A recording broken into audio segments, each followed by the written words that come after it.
గడిచిన 5 సంవత్సరాల్లో నువ్వు వ్యవస్థలన్నీ కూడా సర్వనాశనం చేశావు. ఒక మాజీ ముఖ్యమంత్రి 3-4 సార్లు ఈ రాష్ట్రానికి ముఖ్యమంత్రి చేసిన అతను చంద్రబాబు నాయుడు గారి ఇంటికి మీ ఎమ్మెల్యేని పంపించి గేట్లకు తాళ్లు కట్టిన రోజులు నీకు గుర్తురాలేదా?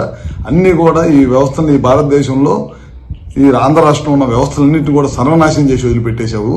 మొత్తం కూడా రాజకీయ లబ్ధి కోసం గడిచిన 5 సంవత్సరాల్లో మా కార్యకర్తలను కానీ లేకపోతే మా నాయకులను కానీ ఎవరిని కూడా బయటికి రానియకుండా కేసులు పెట్టడం అన్ని కూడా చేసి వ్యవస్థలన్నీ కూడా నాశనం చేసి వదిలిపెట్టావు. ఈ భారతదేశంలో ఈ స్వతంత్రం వచ్చిన తర్వాత ఏ రాష్ట్ర ముఖ్యమంత్రి పరిపాలించలేనంత అధ్వానంగా గడిచిన 5 సంవత్సరాలు నీ పరిపాలన ఉంది.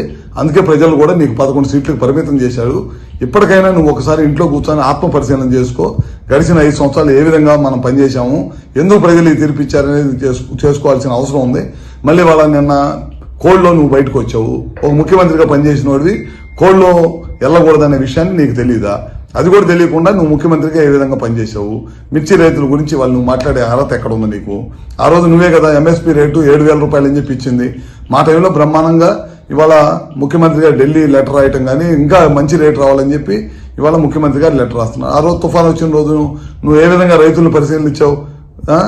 పరామర్శకు వచ్చి నీకు గ్రీన్ కార్పెట్ వేసుకొని గ్రీన్ కార్పెట్ మీద బెంచ్ కట్టుకొని బెంచ్ మీద నుంచొని రైతులను పరామర్శించిన ముఖ్యమంత్రి ఎవరన్నా ఉన్నాడు ఈ దేశంలో అంటే నువ్వే. ఆ రోజు అపోజిషన్ లీడర్గా ఉండి రైతుల తరఫున పోరాడిన వ్యక్తి ఎవరన్నా ఉన్నాయంటే అది మా చంద్రబాబు నాయుడు గారు. పొలాల్లో దిగి రైతులను పరామర్శించి ఒక రైతు కన్నీళ్లు పెట్టుకుంటే ఆ రోజు జేబులో డబ్బులు 2 లక్షల రూపాయలు ఉంటే ఇమీడియట్గా తీసి ఆ రైతులకు సాయం చేసిన గొప్ప గుణం చంద్రబాబు నాయుడు గారిది.